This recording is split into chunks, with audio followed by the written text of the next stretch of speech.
As human beings, we all know we're gonna die, but you never think it's gonna be today. We always assume we've got a tomorrow, we've got a next month, we've got a next year. And all of a sudden, that was not a true assumption anymore. Sully gives the command that this is the captain. Brace for impact. I don't think many people hear those words and are here to talk about it afterwards. And I said, "May I hold your baby?"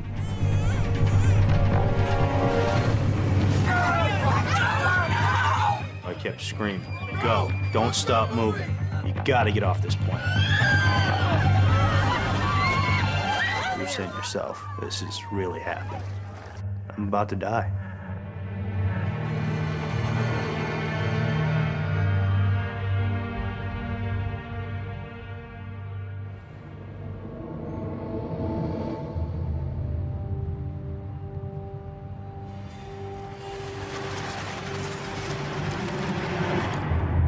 I'm standing on the bank of a river. There's a gentleman standing next to me. I don't know who this gentleman is. And we're watching a plane take off. There's smoke coming out of the engines. I ask, what's happening? The man next to me says, I don't know. I see this plane disappear behind the horizon, and then suddenly a cloud of smoke comes up.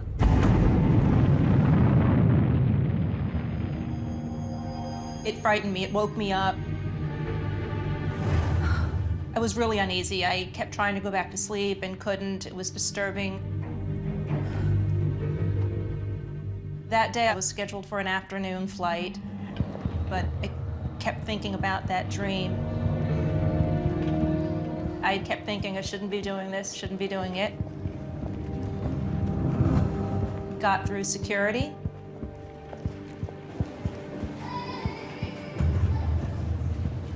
Got to the gate agent.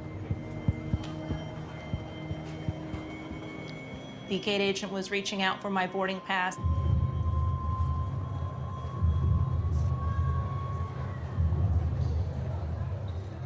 I couldn't do it. I'm sorry, I can't do this. That dream was frightening me too badly. I turned around and walked away, got back in my car and drove home. That night, I was watching television. I was absolutely convinced that I was going to turn on the news and see something had happened.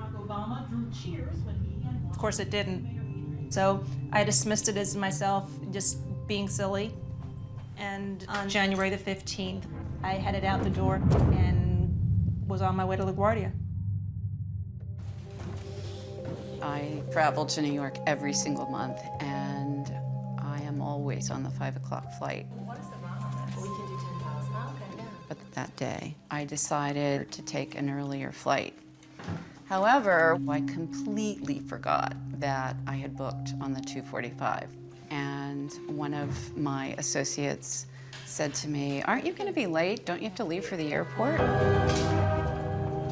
I just grabbed my bags and I jumped in the cab and I said, "I need to be at the airport at LaGuardia in 20 minutes. You got to get me there. Just don't kill us."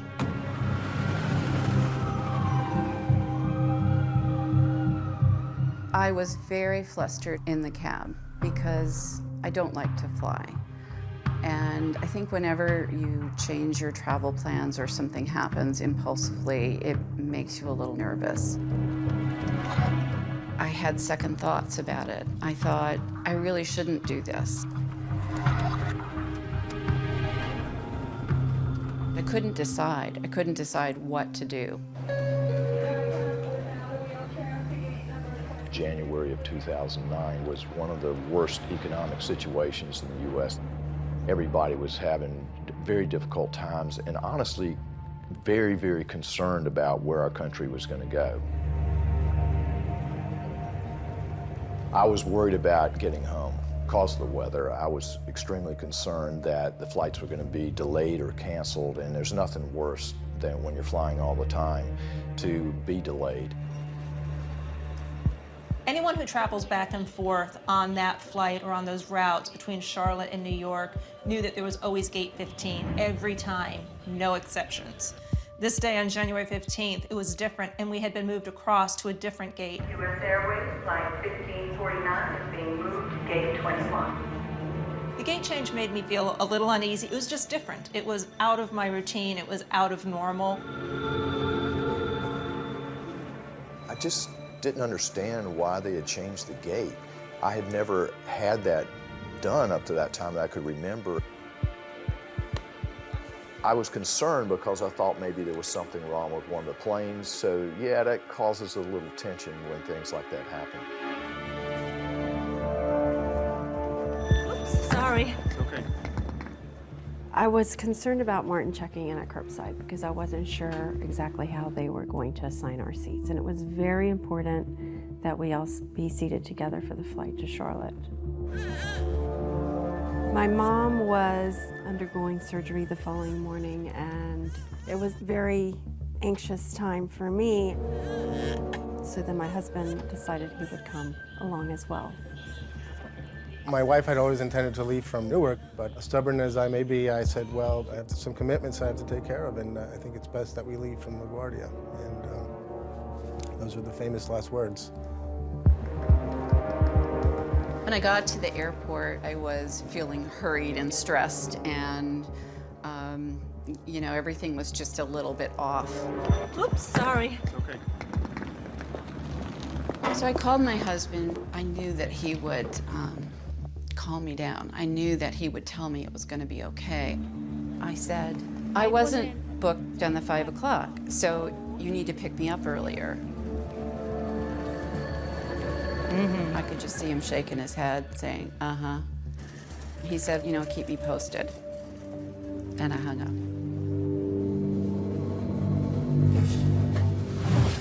It's still cold out there.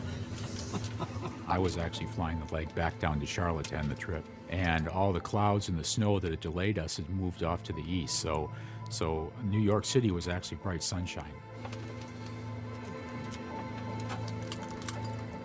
I'd never actually flown with Sully before. At the time, he'd worked at US Airways for 30 years. I worked there for 24, and I don't really recall even seeing Sully. You could see that he was definitely a professional. He had an air about him. I remember getting on the plane, and there was a gentleman, and I thought I recognized him at first. As he looked up, I realized, oh, I don't know this gentleman. And there was a moment where I was just a little bit embarrassed, and I think he recognized that, and he kind of gave me a little salute. And as he gave me this salute, I saw this incredibly beautiful gold cufflink. I remember how the light hit it. It's so clear. Row 13.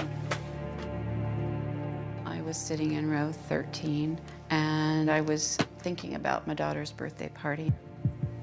I wanted it to be really special for her. I saw the people with 2 kids get on the flight, and since I was thinking about my daughter, it was, you know, it really stuck with me. It wasn't until we did board the plane that we realized that we had different seating assignments.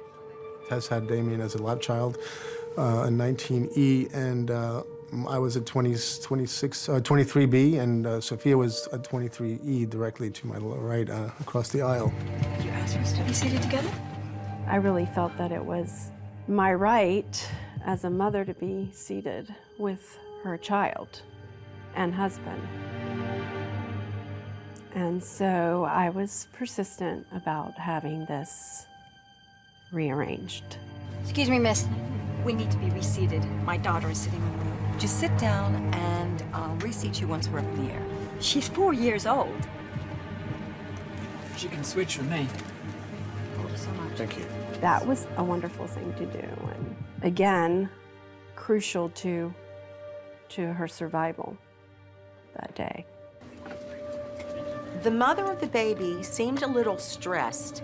I just had to tell her to please sit down. We were getting ready to go when she had to strap in and everything else. But that's normal because these things happen all the time. Like I said, this was only one family on board, so it was easy.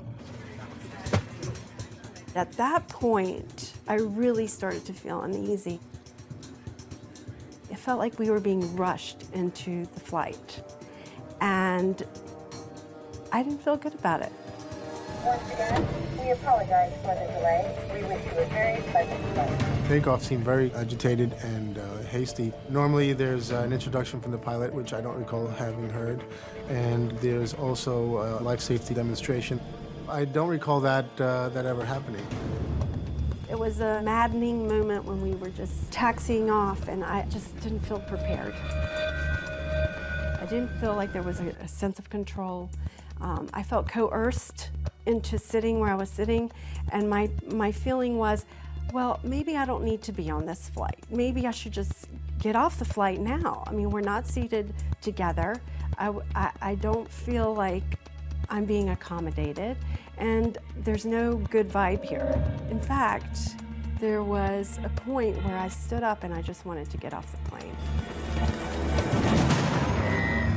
Excuse me, I need to get off this plane. Excuse me. The attendant said, "Sit down." Miss, sit down now. And so I sat down, and the gentleman to my right was very kind and sort of put my mind at ease. Can I help you in any way? I'm a father of 5 myself. He had an American flag on his lapel, very closely shaved haircut, and just seemed very in control. Fine. Thank you for asking. I remember Sophia asking me, "Daddy, are we flying yet?" And I said, "No, we're not flying yet. We're still on land. We're still on the runway." And I told her, I said, "When we're just about ready to fly, you're going to know it because we're going to be going really fast." 1549, about 28 taxi, please.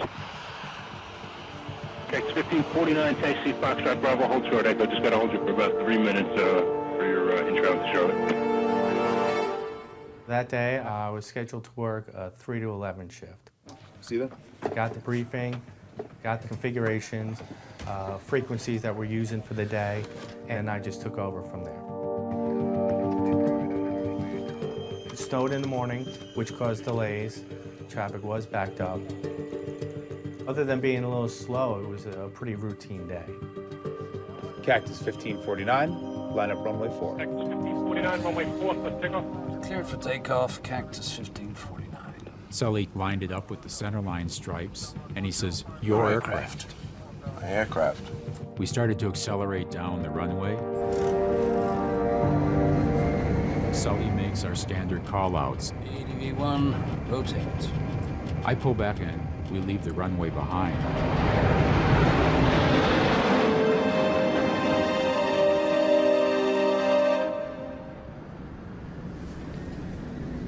I've read information about when plane crashes occur, and they're usually in the first 90 seconds, and so I've made it a habit to count that off, and then I feel a little safer. I start my count. 1, 1,000, 2, 1,000, 3, 1,000, 1,000, 5, 1,000. I remember stopping and looking around and thinking, I've lost my count. What am I on?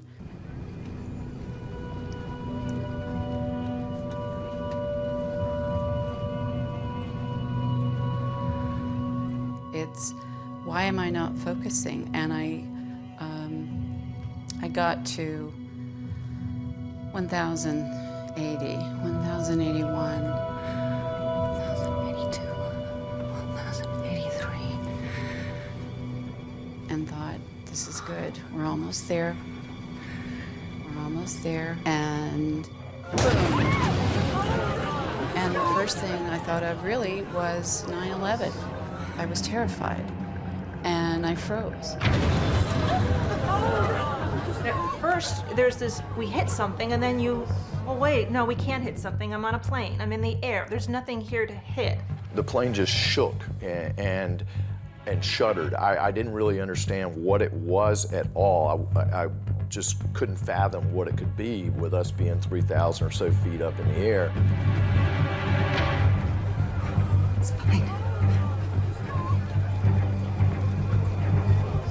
directly after that, there was a smell. And to me, that smell was more a smell of maybe an electrical fire. Sophia started crying, and she was asking me, Daddy, what's that smell? Make it go away. Make it go away! As a 4-year-old, she didn't understand what was happening, and nor did I for that matter, but I was trying to calm her down and telling her that it was going to be okay, the smell was going away. I got up and turned around because I could hear Sophie in the background, and I saw the attendant beating out a fire. And there was a mist in the air. I could hear her going, making noises as she was beating it out, because it took a good amount of strength for her to do so. I wasn't going to sit back down until I knew that that fire was out. He yelled, fire, fire.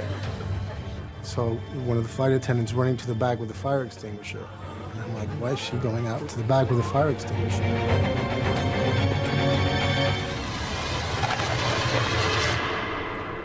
Passengers remember exactly what they want to remember. There was never a fire on the plane, ever.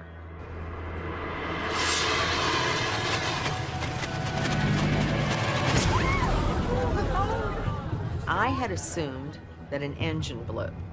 My first reaction was annoyed, because I knew that we would probably have to turn around, go back to LaGuardia, and have mechanics check this out, and we were going to be late. But shortly after that, this burning odor came to the back of the aircraft. I assumed it might have been an electrical fire, so the first thing I checked out was my galley in the back.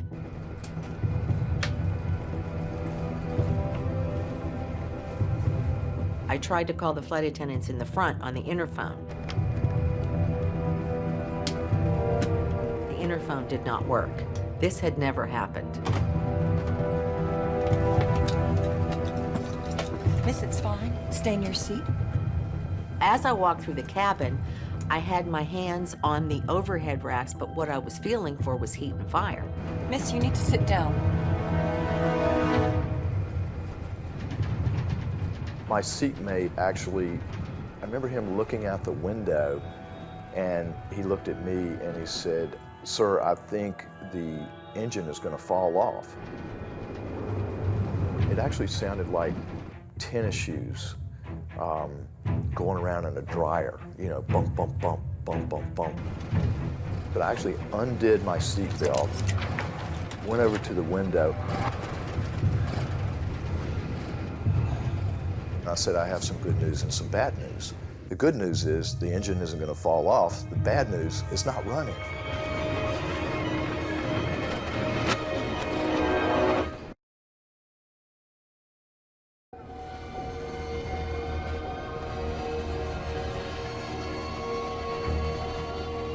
I was a pretty well-seasoned traveler. I spent a lot of time in the air. I had never heard anything like that before. I had a woman sitting beside me, and she said, "What's going on? Is everything gonna be okay?" I looked out my left window, and I saw sparks flying off the engine. Stopped suddenly.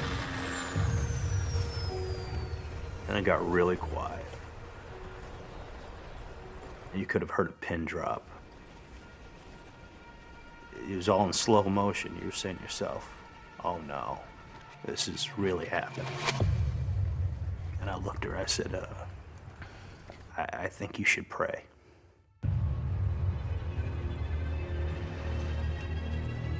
Normally, the pilots always come over the PA and say something. The silence, both from the plane being quiet and the silence from the cockpit, was almost more than I could take at this point. This was starting to truly alarm me. Stay in your seats. I'm thinking, we're over Manhattan. We couldn't be in a worse position ever. Stay in your seats. At the moment that we lost power on the airplane, how I felt was confusion. didn't know what the future was going to hold, but I knew it was something entirely different than anything I'd ever experienced before.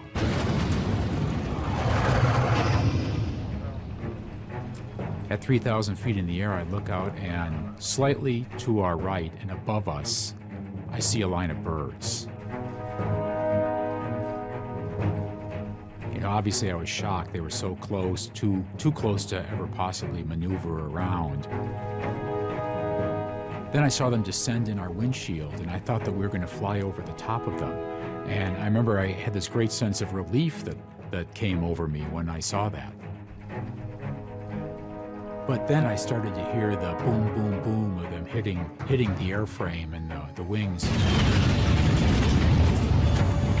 Both engines immediately lose thrust. You could just feel it kind of sag in the air, and the speed tape was just decelerating. That was when the real shock kind of hit. Suddenly my head was swelling, and I was looking at the world through a fog. Engine start selectors. Sully was galvanized into action. Off. He turned on our auxiliary power unit. APU. And then took over flying the airplane at that point by saying, "My aircraft." Your aircraft. He pushed the nose over hard to establish a glide. The only way we can do that is by trading altitude for airspeed. We hit this point where we stopped our forward momentum. We almost became weightless. And it was at that point when I realized there was no sound, that there was no engine roar, there was no thrust, there was no power coming. It was incredibly frightening. Your heart is just beating out of your chest. The worst part was this absolute loss of control. You absolutely cede all control to the pilot, and there's absolutely nothing you can do. There was nothing that I could change about what was going to happen. You have to sit there and accept it.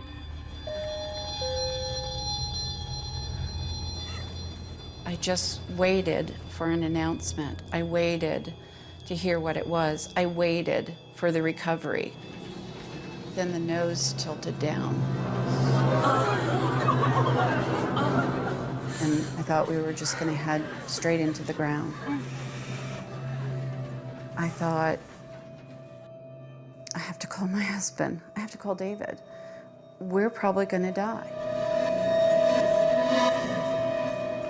I pulled out my phone and I thought, I'll never get through.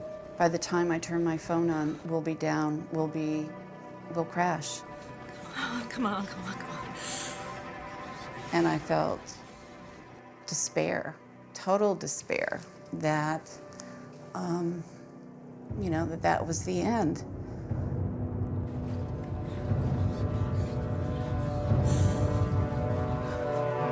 But then my phone came on, and I thought, okay, this is good.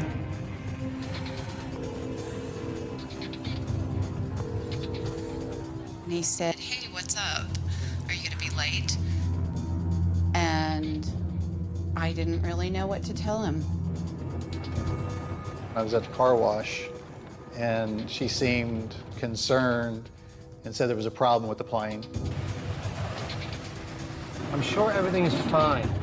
Eileen is a little of a nervous flyer, and I was joking around with her, not taking it seriously, and said, oh, I'm sure that everything's fine with the plane. She said, no, you don't understand. I said, we're gonna crash. We took off, and we hit something, and... There's fire. Wait, hold on. Did you say fire? At that point, I knew that it wasn't just nervous flying. All of a sudden, you have an emergency situation that you basically have no control over. We're trying to talk with her and keep her calm and to see exactly what the facts really are. Eileen, can you hear me? Eileen! But the call dropped. I have never felt a sense of despair like I felt when that call dropped.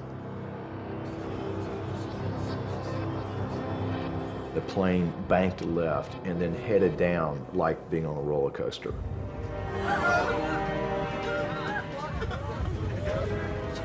I just remember my seatmate grabbing my arm and saying, we're going to die, aren't we? And to this day, I still don't know if I said anything to him.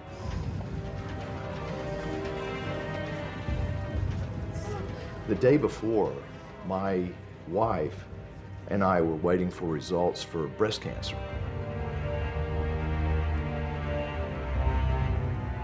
That was extremely stressful, just waiting to get those results back. I actually prayed and just said, God, if you're going to take anybody, please take me.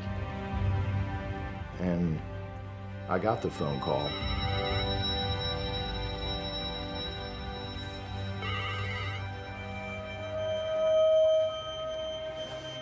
Hi. And my wife was fine, thank God. I love you. Bye.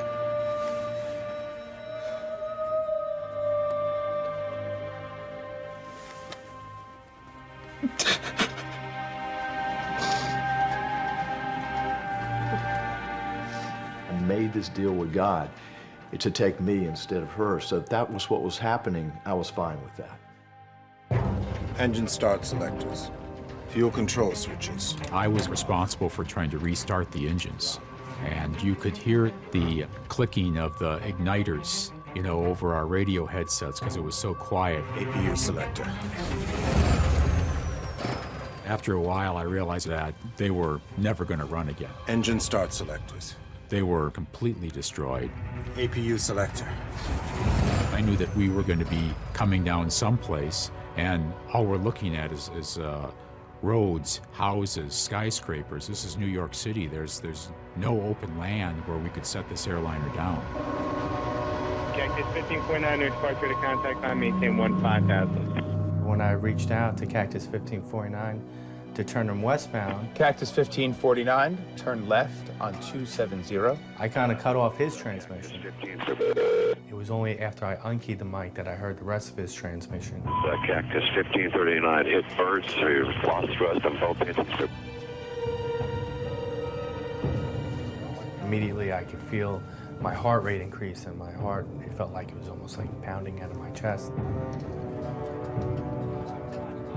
I've never heard of any plane, especially in the New York area, losing thrust in both their engines at that phase of flight. I mean, he was low. He was about 3,000 feet when he hit the birds with not many options. Returning back towards LaGuardia. When he told me he was returning back to LaGuardia, the first thing I did was clear the runway so he has a clear shot to land at the airport. Stop all departures. Got an emergency returning. Bird strike. He lost the thrust in both engines. Cactus 1529, which engines? Sully was talking with the air traffic controller about LaGuardia.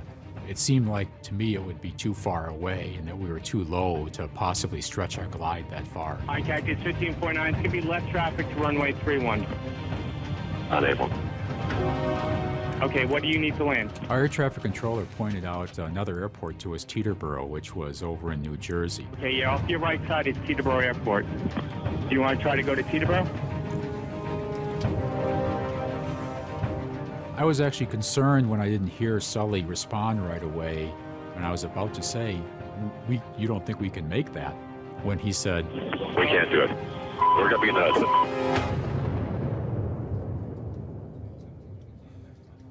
I didn't want to believe it.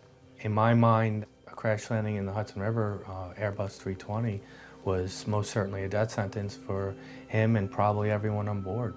I thought maybe they'd be counting the survivors in single digits. I had no idea. It just seemed eerily quiet.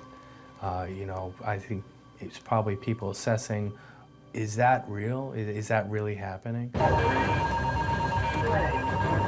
We were getting a large number of warning devices, audio signals. We were getting an audible call out of our speakers of traffic. We're getting a too low gear, too low flap call out. We have an alert bell, which is sounding continuously.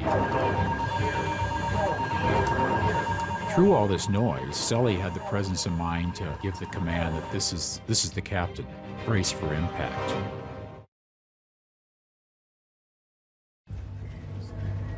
This is the captain. Brace for impact. The only words I heard from the pilot were, brace for impact. And that's when I realized, wow, we're really gonna go down. And you have no idea what that means, if we're gonna, land gracefully, or if we're gonna, smash up and roll over into a million pieces.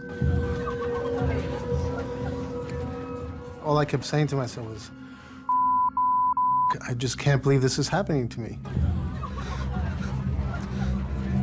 That one word evokes what I was feeling, because we're stuck in that plane and there was no way out of it until, we hit ground one way or the other. I was angry at myself for being on that plane and having had sort of these warnings. From the onset, I sensed this force of good, bad, good, bad. I can't explain it. To be on a plane where you, in good faith, put yourself in and your family in, to then, realize that this is the wrong place at the wrong time, and your children are with you because of you. And yes, it was an overwhelming sense of failure as a mother, absolutely. That's just the last thing you want to do as a mom, is take your children to their death. I turned to Sophia and I tightened up her seatbelt as hard as I could. And I had basically laid over on top of her to, protect her from the impact. I mean, that's all the, instinctually, all you can do. Tess did turn around with a ghastly, terrified look on her face. I lied. I told her that everything was going to be okay. Just listen to Daddy. I think that was the hardest thing to do. It felt so futile, but it was so important that I reach out to her. Then it was just a matter of waiting for that point of impact.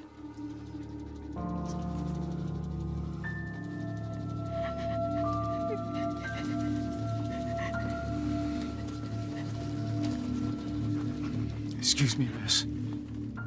My seatmate asked me if he could brace my son, and I said yes.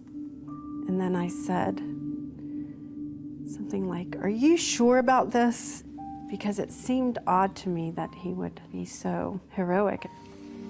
Absolutely sure. My thought was, well, if there's any chance of him surviving, it would be better in a stronger man's arms.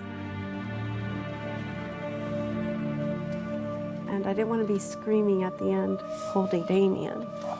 Come on there, little fella. I wanted him to be in a safe place. I had to let him go and hope that he may be saved. And then I had to let go of everything. We'll be fine. We're in safe hands. I think the words coming out of my mouth were completely different than the thoughts that were in my head. I was pathologically lying the whole time. We were absolutely going to crash. There was no doubt in my mind. I was not even supposed to be on the plane that day. I was in New York at the time working on the new football stadium for the Giants and the Jets. My business meeting finished early, so I rushed to LaGuardia as fast as I could and went to the counter and said, "Hey, can I get on this flight?" Perhaps it was fate, I do not know, but I got the last available seat on the plane.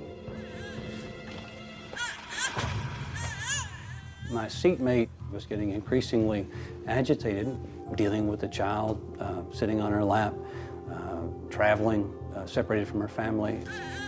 Hi. I tried to make this small talk so that both of us would have a more pleasant afternoon and maybe the baby would calm down. Can I help you in any way? I'm a father of 5 myself. Fine. Thank you for asking. Things do begin to calm down because she's now nursing the baby, so the anxiety level for everyone involved has gone down significantly.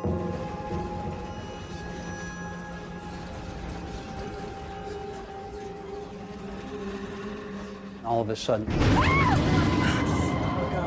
there's this incredible, shearing, screeching, loud sound. And I look to the right, and I can see some type of combination of flame and smoke. They're screaming, yelling, crying, and praying. Some people saying nothing. What's happening? My seatmate and I now have a much different kind of conversation. It was intimate. It was looking at one another eye to eye. It's really nothing to worry about. And I was trying to be reassuring, and I was trying to say the things that I hoped would be meaningful and helpful at the time. I don't believe I believed them at all in my heart. There's often some points of your turbo, so there's nothing to worry about. And there is a command of brace for impact. My seatmate, who was calling back to her family, Everything is gonna be okay. Just listen to Daddy. that was a harrowing experience.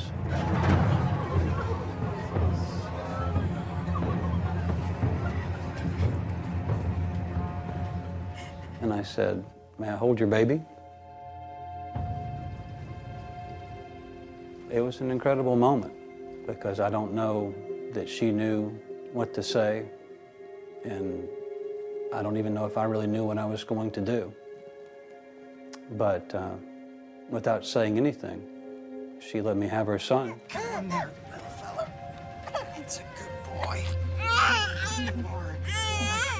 I don't even know if I can adequately describe what it's like to think in the next moment you're going to be dead. Was I worried? No. Was I going to miss my family and worry about how they were going to go on when I was gone? Sure. But I wasn't scared that this was the worst thing that ever happened to me. There are worse things to have happened to you than for this life to end.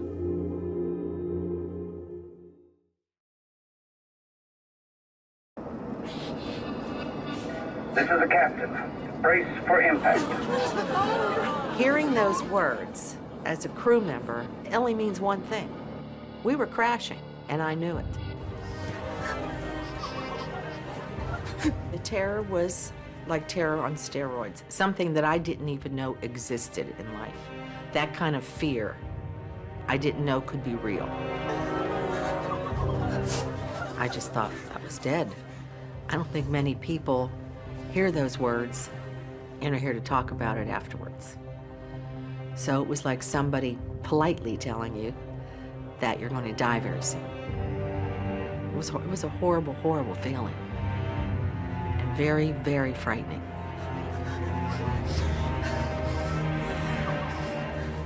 I'm supposed to be yelling out my commands to tell the people to brace. Everything is gonna be okay. I didn't start doing that initially because I didn't want to. I wanted to be left alone with my own thoughts and my own prayers and my own everything, but I heard this voice yelling out those commands, and it was me. Brace!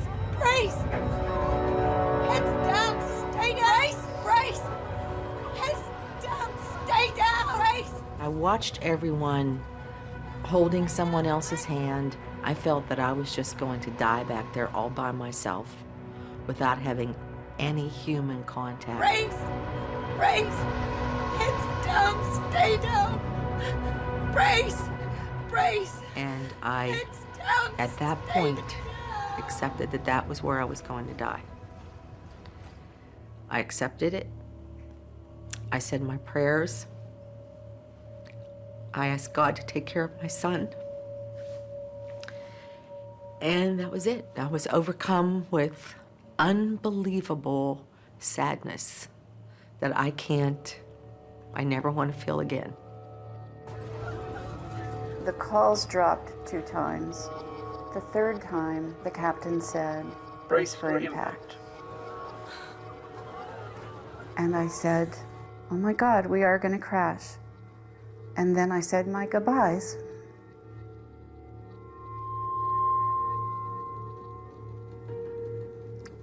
I said, "Honey, I love you.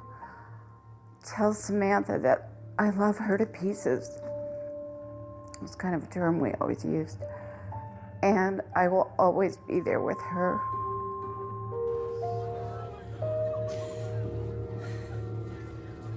But most of all, I thought, it's not right. This can't happen. This can't happen. My daughter needs me. I'm planning her party. I can't be gone. This just can't happen. The finality of her saying that and me telling her that I loved her and her asking me to make sure everybody got taken care of, that was a pretty good shock. Take care of Mom. You know, the person you love more than anything in the world this could be it. I didn't know, how do I come home to explain it to my 16-year-old daughter?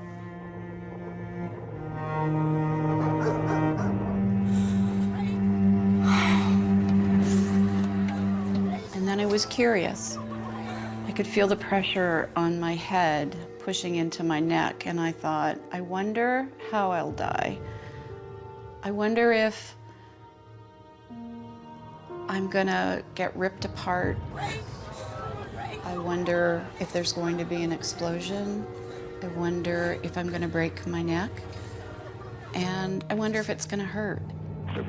He's just about a mile and a half north of the Lincoln Tunnel. Last sighted below 900 feet. We still got a target on him, but he looks like he's low level. 2 Tango Alpha, is he still flying? Still flying. Maybe an incident here. We were watching the airplane get lower and lower over the Hudson River. And that's when I had to say the words that no controller ever wants to have to say, and that's radar contact lost. And that's the last thing you say before a crash.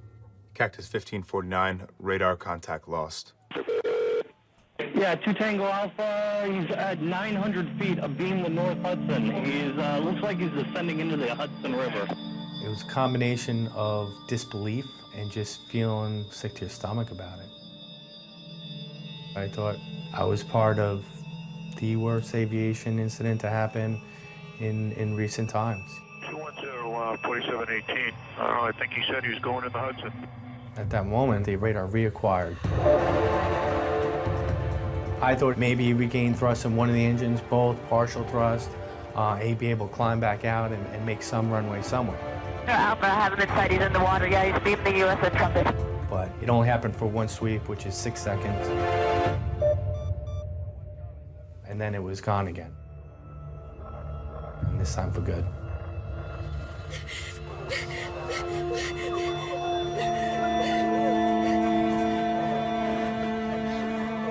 I looked out my window and I saw the George Washington Bridge. We barely cleared the bridge.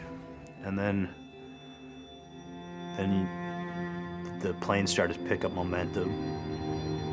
We're going down faster and faster and faster and faster. I knew there were no miracles. My time had come. I started thinking about my daughter. Every dad knows the smell of their child, and it's a combination of bath, you know, pee-pee diapers, baby powder, little mischief, whatever it is, and I could physically smell her.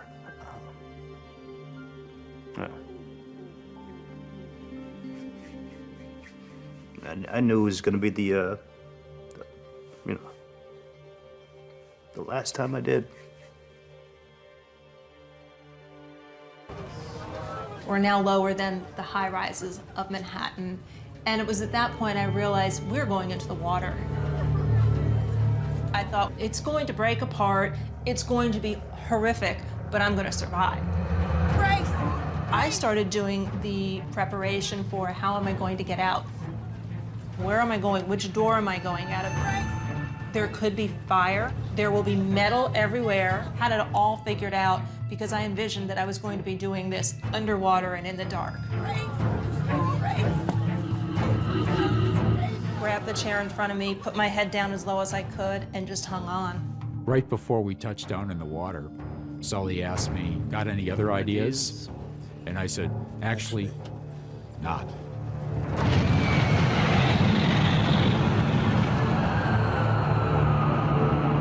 The impact was extremely, extremely violent.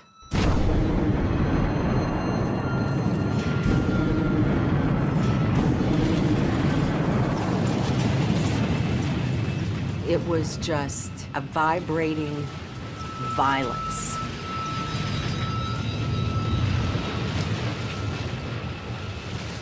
Everything seemed to get dark at that point.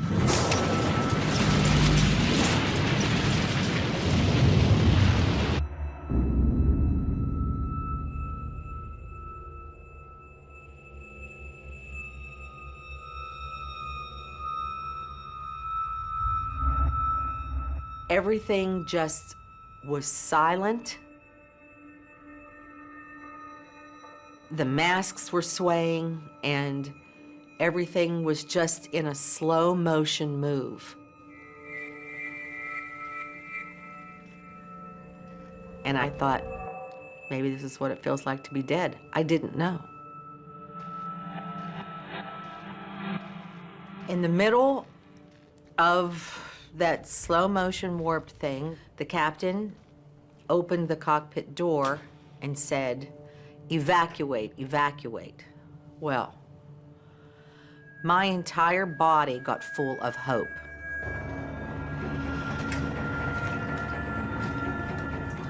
There wasn't a doubt in my mind that we weren't at the end of the runway in LaGuardia, and that all I had to do was open those two doors and everything was going to be fine. But when I got into that porthole and saw only water, every ounce of hope drained out of me.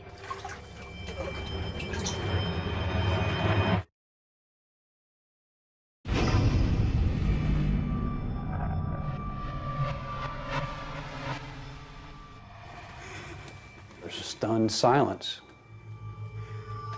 I'm thinking, oh, great. We've just survived a plane crash. We've landed on the river.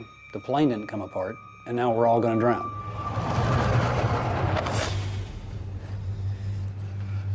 I remember looking out the window and seeing the water fast approaching.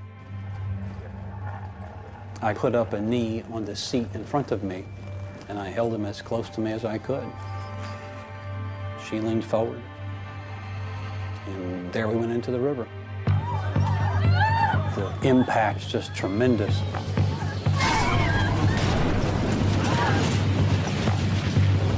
thinking, oh God, if there's any moment, give me strength now not to let go of this baby.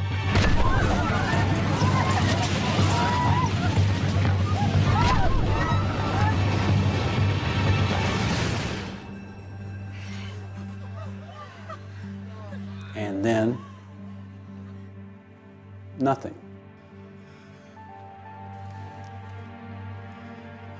But a millisecond later, when one feels that cold river water coming up around your ankles, that is when pandemonium broke out. Everyone started screaming, "Water, water, water, there's water." And I didn't know what they meant. I couldn't relate. I couldn't imagine. Water? Water where? Everyone in the back of the plane was going crazy.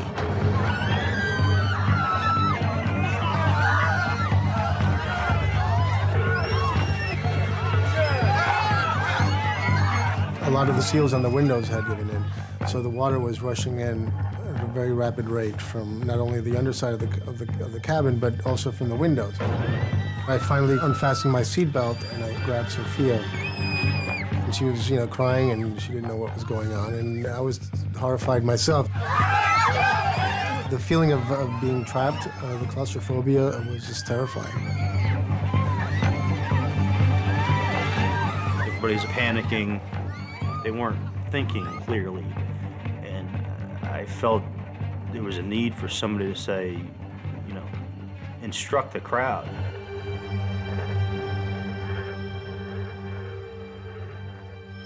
When I was younger, I was diagnosed with ADD, which is attention deficit disorder. This particular time, it was a blessing. I was able to focus and be very task-oriented. I remember grabbing this lady next to me and going, come on, get up, move. Come on, get up, move, move. Keep going forwards. People were starting to grab things in the overhead, and I remember yelling, get out of the overhead, get out of the overhead. One gentleman kept reaching up, and finally I said to him, somebody's gonna drown for whatever you're reaching for. Move! Come on! I kept screaming, go. Don't stop moving. You've got to get off this plane. You gotta get off this plane! Hey, we need to move. The woman next to me wasn't moving. Hey, we need to move now! So I actually got up on my seat and climbed over her because I couldn't be responsible for trying to get her up and out of her seat. I didn't care at what cost. I was getting out that door. I just wanted off of that aircraft. I smell the jet fuel. I know the smell of jet fuel. This thing is going to burn. I saw the Manhattan skyline, and I thought, I'm going to swim to that. I'm getting away from this plane. I still have the baby in my arms, and he seems to be perfectly fine. Come on, move! Move! Tess sits up forward, and I hand the baby back to her.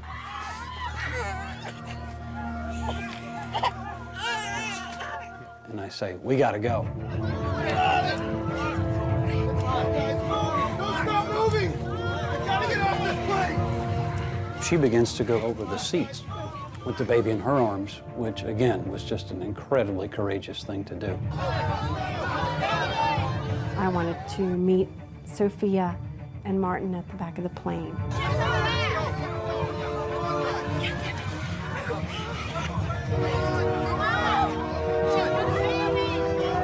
5 feet felt like 50 feet, you know? He seemed so far away. I saw him in shock, trying to manage her. She was screaming, the water was coming in. I don't even remember seeing Tess. I mean, she said I looked right at her, but I don't remember seeing her. I was, you know, so far removed from what was happening that that was an automatic pilot, if you will. At that point, the water was getting deeper, and also the aisle was filling up with people. So I had to think about making my way to the exit with Damien.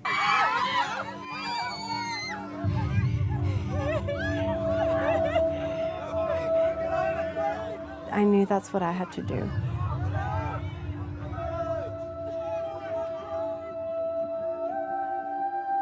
It was upsetting because I felt we had this great chance to survive, but there was too much chaos. My best option was to crawl over the seats with Damien. There was no way I could have gone into the aisle because there was a lot of pushing going on. Chances of us being trampled were probably pretty big.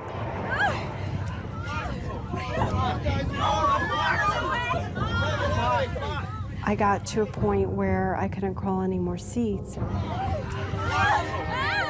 Everyone was passing me, and I felt invisible for a little while.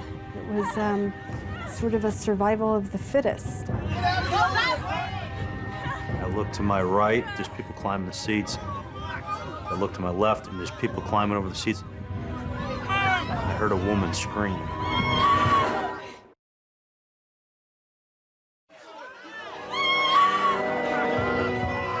I see a woman holding a baby to her chest, and she's absolutely terrified. I've never seen a look like that in my life. Terror.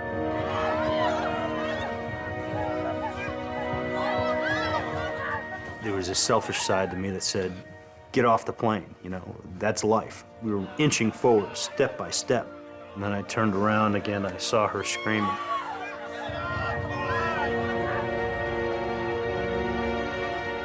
I said to myself, man, if you don't go back and help her, you'll never sleep another day in your life. Get out of the way! I went back, knocking people out of my way. People were blocking her off, and I was extremely irritated by that. Just remember picking him up and said, come on, you're coming with me.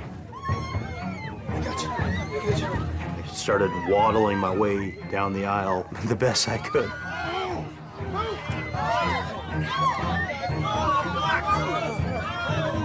At that point, she passed out in my arms. Miss.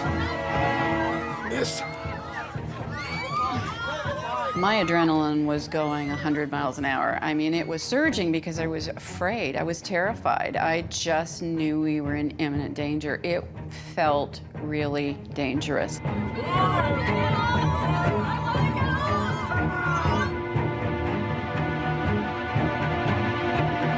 And my phone rang.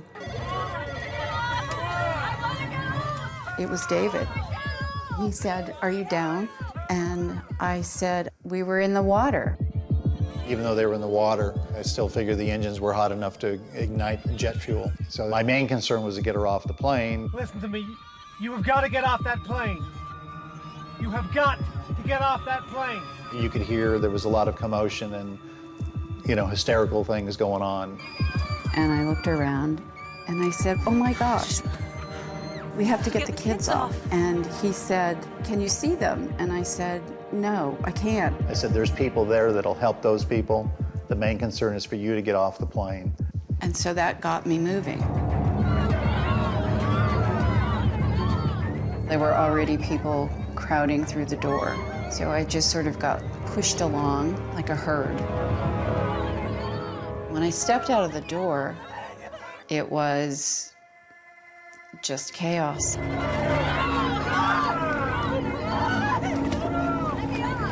It was freezing cold. The plane was sinking. The jet fuel reeked, and we'd had a fire. I wanted to be as far away as I could get. And I felt this movement behind me. And then her phone went dead. Damn it!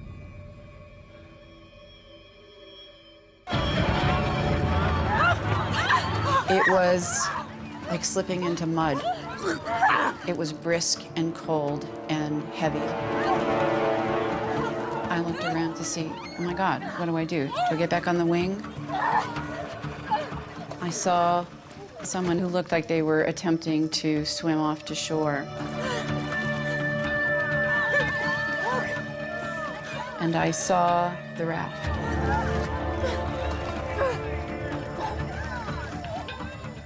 I tried to grab onto the side, and I kept slipping back and slipping back and slipping back.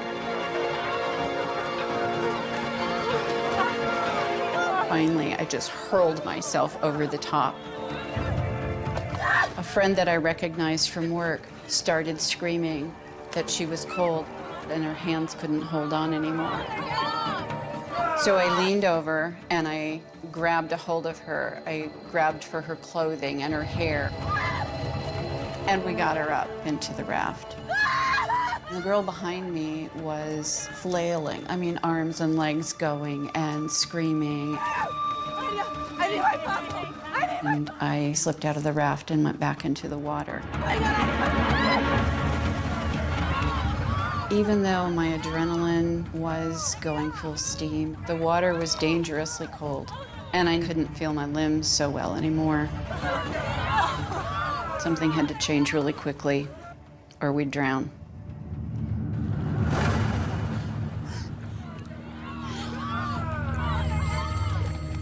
I realized that I wasn't going to make it long. The cold is really, really getting to me. My limbs are getting harder to move. I had no strength. I just knew that I needed to get out of the water and into some sort of safety.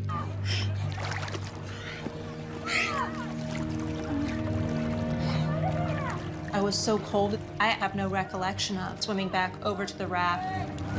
There are just these snapshots of things that come in. I remember just thinking there was no way I had the physical strength to try to get into that raft. It looked insurmountable. It was huge. Suddenly, a hand reached down. I remembered the white sleeve and the cufflink. It was that gold cufflink of the man who had been sitting in 2A. It felt like destiny that we were supposed to intersect. The man was supposed to save me somehow.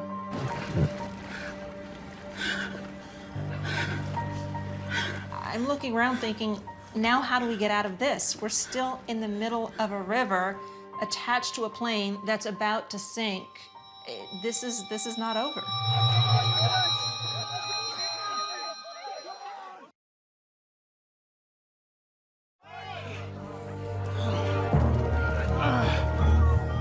Keep going!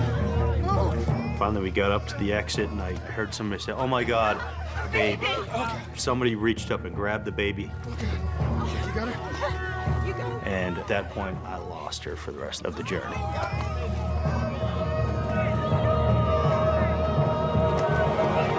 People were shoulder to shoulder. It was a mess. We've got to make more room for more passengers, and the only other place to step besides the wing was the raft. Give me your net. And it's sitting under the wing of the plane. We flipped it over. And this gentleman looks at me and he says, "Somebody's gonna have to get in the back of that thing." Of course, I realized then and there, you mean me. I leaped off the wing. I started pulling myself up the back. I was able to weigh it down. Then people started boarding one at a time onto the thing. The only thing going through my mind at that point was, this plane is about to sink. Is everybody out? How many people are dead? What's still in that plane?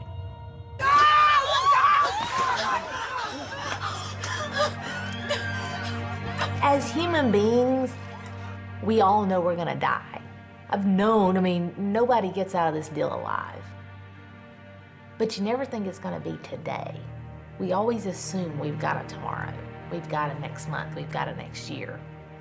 And all of a sudden, that was not a true assumption anymore.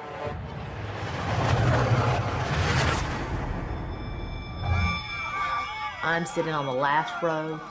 The closest exit is going to be at the back, behind me. So I bolt to the galley. Get out of the overhead! Get out of the overhead! When I get there, the flight attendant is over by the left rear door. Well, I went over and began, assisting her. I couldn't believe she was doing this for a second. I said, the water's too deep, we can't do this. Because had that door been opened, half the people would have died. That's common sense. That water would have rushed through half of that cabin in a minute.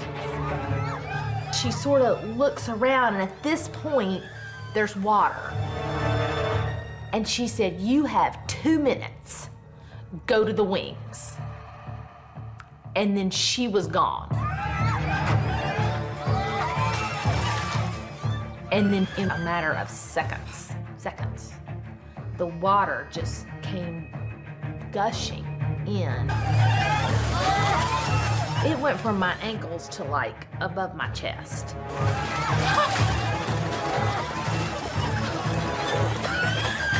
It's my worst nightmare recognized. Move forward! I am in a closed, confined space with water, and I can't get out. The water's gonna keep coming up, and I'm gonna drown. I did not want to drown. My first thought was my children. When you become a parent, it's like, for me, it's like it's like the best Christmas you've ever had. When you're a little kid and you just can't wait to open up your Christmas presents. Being a parent for me is like, my kids are like my Christmas presents. I can't wait to see what they're gonna be when they grow up. And to think that I wasn't gonna get to see what they're gonna be and what they're gonna do was very sad.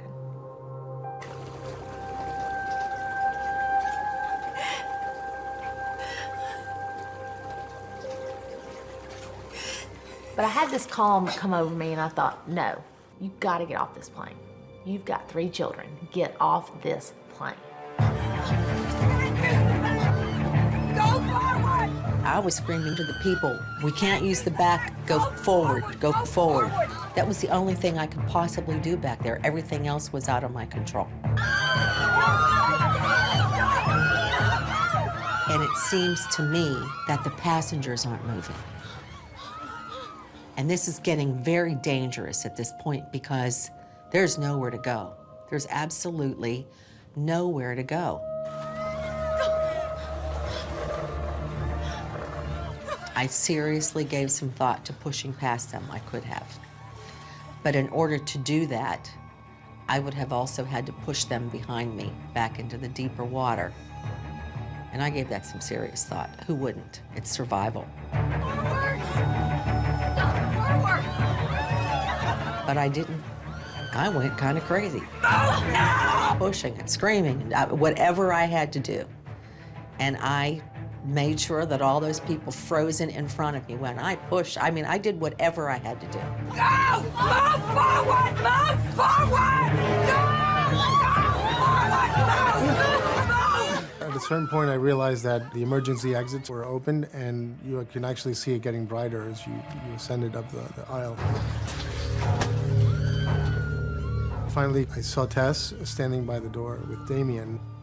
That was pretty powerful. There she is. She's okay. She's not passed out. She's got Damien. He's awake. He's alert. He's not bleeding.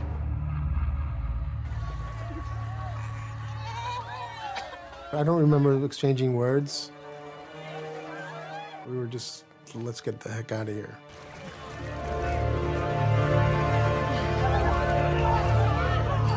However, I did not anticipate being on a wing, knee-deep in freezing water with a baby in my arms. That's really when the trauma set in, and I started screaming my head off.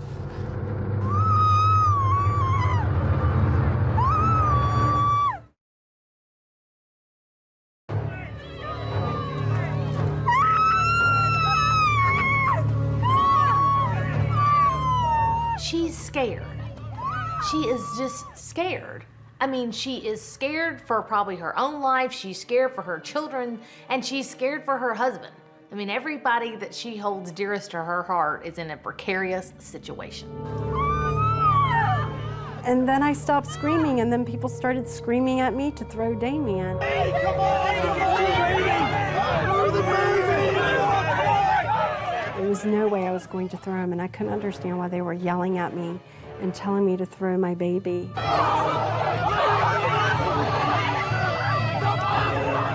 It's not a good place to be when you're getting yelled at to do something that could pretty much kill your child. This man, I don't know who he is. To this day, I don't know who he was, but he looked at me, he pointed at me, and he says, "Get those kids." So I thought, great, somebody has given me an action step. You have given me something to do. And I turned back to the mom, and I said, "Hand me your baby."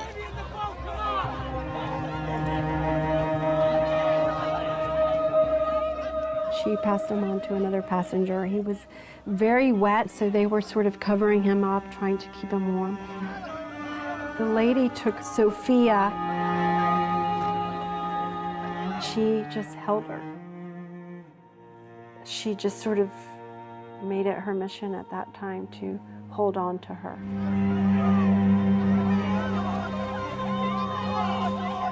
As I get to the wings, I got a view of the front of that aircraft, and I thought, there are rafts up there. Why would I go stand on a wing?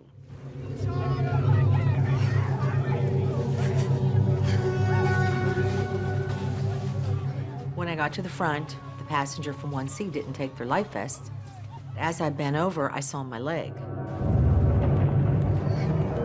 During the impact, a piece of metal with an angle iron on the end came through the floor and went through my leg, and I never felt it. I guess that's adrenaline. I still had no idea about the blood coming, nor did it matter, but I didn't know any of that yet. I must have been a sight. I slid onto the raft. Blood went everywhere. They were looking at me like, what happened to her?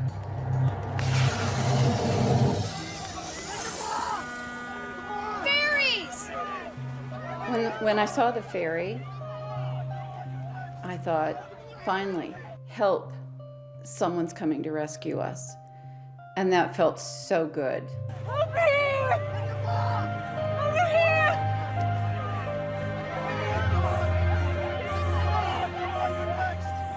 And that didn't last very long. The ferry had a really difficult time maneuvering towards the wing. And we realized that it was going to take us out. Everyone threw up their hands and started screaming. It was huge, it was massive, and it was coming right towards us. And it couldn't stop.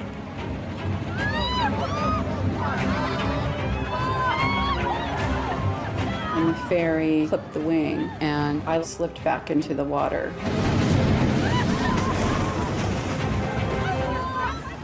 And you just were sickened. I thought it was so close to being over, and then it wasn't over. And then something terrible was going to happen again. And we just kept going over and over and over. Relief, fear.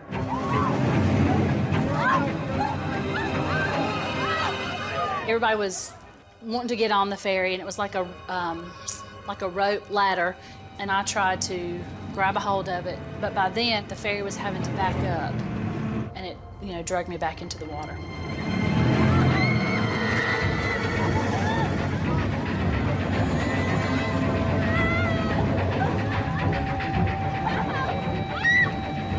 I had already been in the water, and I was so hypothermic, and I thought, I just can't. I can't, there's no way. I cannot climb up this rope ladder. There's just no way. I mean, I didn't have the energy. I didn't have the strength. I couldn't understand, God had let me live through a plane crash, but I was gonna die, because I was gonna end up being sucked under this ferry.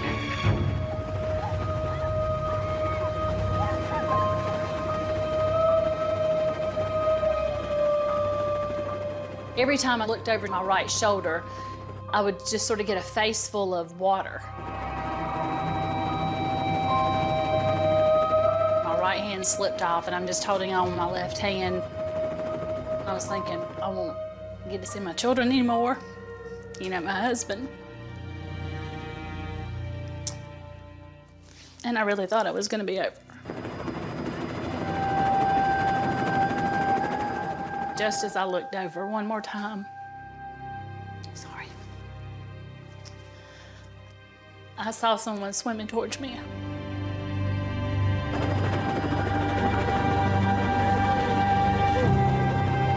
I asked her name. She said her name was Shay. And I said, my name's Michael, and I'm gonna help you get out of the water.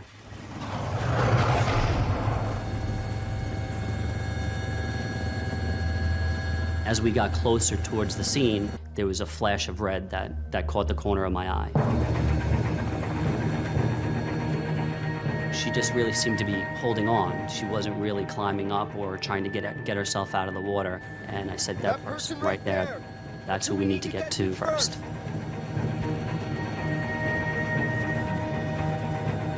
And that's when I jumped out of the helicopter.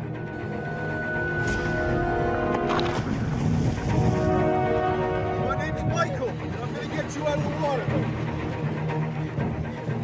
Once we realized we weren't gonna get up this cargo net, I said, you're gonna have to let go of the net. She said that we're gonna get run over. I said, listen, trust me. She let go, reluctantly, and I grabbed her by the arm, so did Detective Rodriguez, and we swam as hard as we could. one of the other boats that were in the area was going to be our best opportunity. You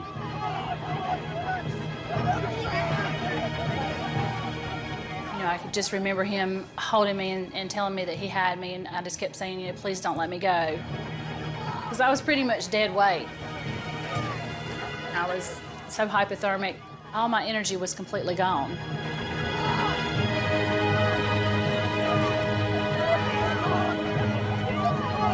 We need to get you up here, okay? That's when I slammed my hand on the deck. We're gonna need your help right now. It really only seemed like we had one shot to do this, one big burst of energy.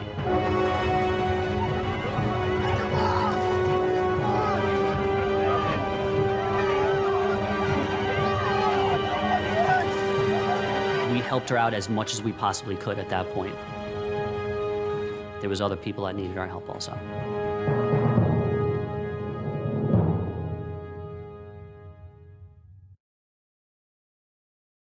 Good evening. It had just taken off from New York's LaGuardia Airport bound for Charlotte, North Carolina, and then a mid-air disaster struck US Airways Flight 1549. Word arrived that a commercial jetliner was in the water with 155 people on board. The first time I heard about the plane, I was just expecting a lot of lacerations, a lot of injured parts, bodies, missing parts of the body because of the magnitude of the event.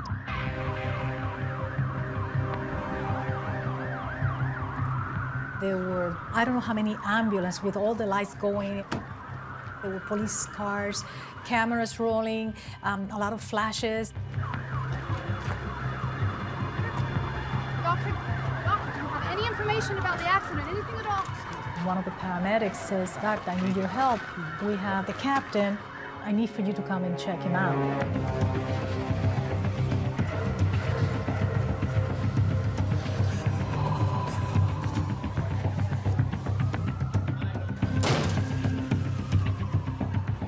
I see this man with the captain shirt. His face was really, really red, and his eyes were open with the blue-green eyes like coming out of his face. Yeah, I'm like, "Captain," and he kept saying, "I'm not the captain." And then I said, "Oh, I understand you're not the captain, but are you okay?" Settle him. But I'm not the captain. Now I'm saying he's hallucinating. So now I'm saying to the paramedic, he's in worse shape than what you think. So he's in worse shape. So let's do something about this. I was getting very agitated and frustrated about everybody asking me if I was the pilot, because I obviously wasn't a pilot, but I knew it was confusing to people, but I think people probably thought that I was hallucinating.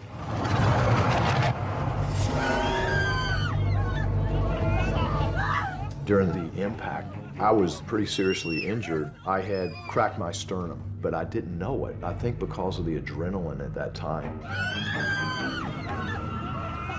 I remember Sully coming out and saying, "Evacuate." I took one step forward, and I remember actually looking back at my seat to see if my body was still there. When the flight attendant opened the door, I jumped into the Hudson. The water just enveloped me.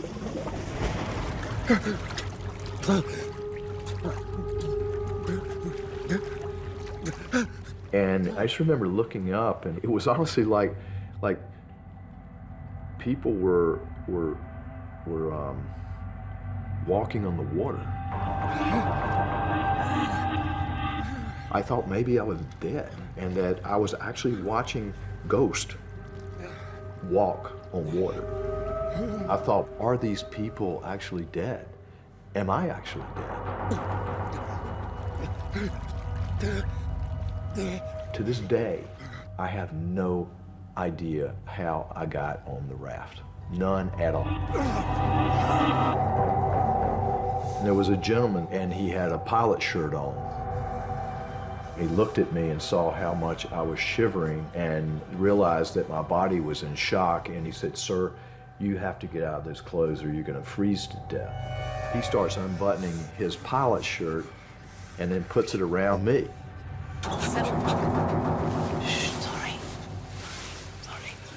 As soon as I open his shirt and I see this black and blue in his chest, I thought, this man is bleeding internally. I said, he's the one that has to go right now. And we shipped him out to the hospital. I started running to the different area of the marina with expectation that there were going to be more injured passengers. What I had imagined in my head and what I saw there, it was a completely different story, completely different.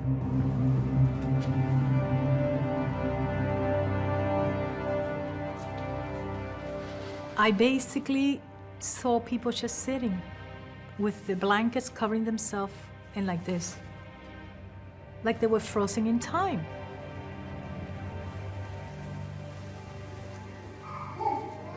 You could hear people breathing. That's how silent it was. There was only a baby crying, very faint on the back. People would not even acknowledge me. They just kept looking and staring at me like this. The only way I could describe it is just shock. I mean, you're just in disbelief, and your body's just gone through this roller coaster, and on every level, you know, physically, emotionally, psychologically.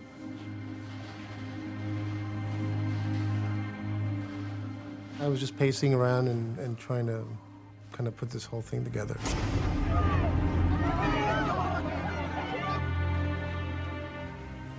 Tess was in a great deal of shock, and her main concern was her children, you know, of course, as any mother would be, and you know, she was very distraught.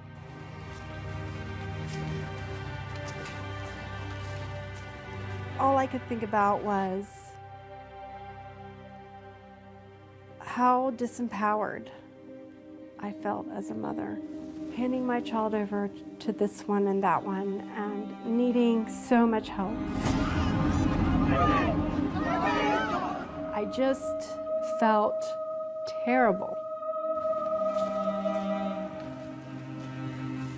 And then I heard this voice that said, "Amazing mom," and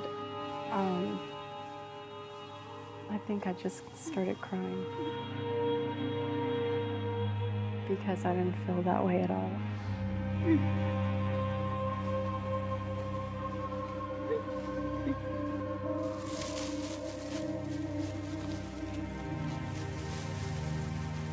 I think I was most concerned at that point on whether I was going to get the feeling back in my hands and my feet, because they were still kind of purple. I looked down in my hand and I was still clutching my phone. I think my fingers were frozen around that phone.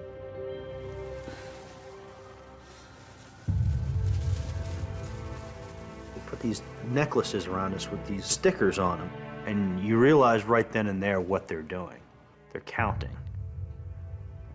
That was a very uncertain feeling. Realize they're taking count to see how many of you made it.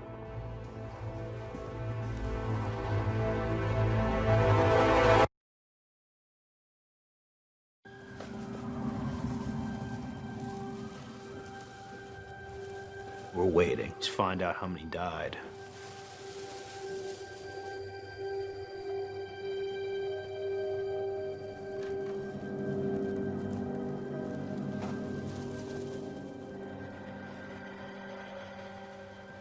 Suddenly, they make this announcement. Oh my God, we got everybody.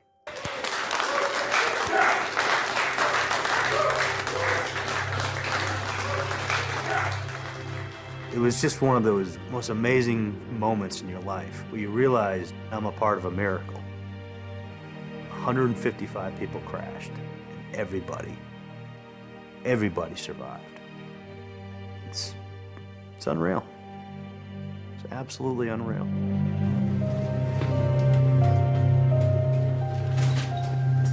Because I had been in the water so long, they realized I had hypothermia. I had been vomiting for a while. So they had assessed me and said that I needed to go to the hospital.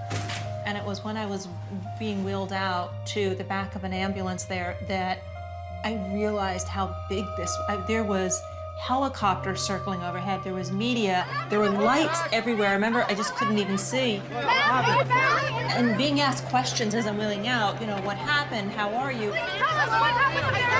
They're survivors. Tell us what happened. All I kept thinking was, I don't know what happened. Can someone explain to me what just happened? Rushed by reporters.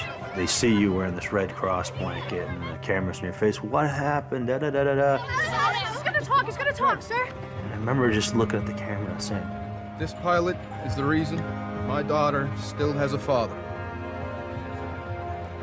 Tell us more, sir. little did I know that that blurb was going to follow me for the next several months. Every single time I turned the TV, it would say, this pilot is the reason my daughter still has a father. And they would dun, dun, dun, go to commercial. It was crazy. It just didn't end. And we as a crew went maybe for a year to all of these places and things we got to do. We did the David Letterman show. He said, would you still say you're in shock? And I turned to him and I said, I'm on the David Letterman show. Yes. I mean, that alone is a shock for anybody to go through. Let's get the latest now on what's being called the miracle on the Hudson. And everyone on board lived to tell the story. We've had a miracle on 34th Street. I believe now we've had a miracle on the Hudson. I am truly convinced that it was a miracle. I was truly, truly grateful. But the dark side of that is that there are nightmares and there's anxiety. It was a very difficult return to normalcy.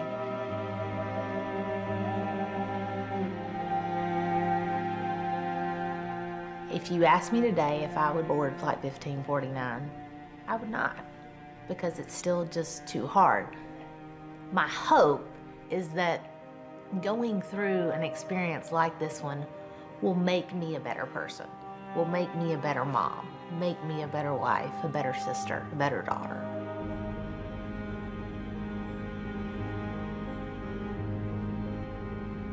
I was lucky that day, and it just keeps reminding me I'm still here and I'm with my family, and that there are other things that I need to do with this life. Something good happened for the first time in a long time, and people needed that, and I was ecstatic to be a part of it.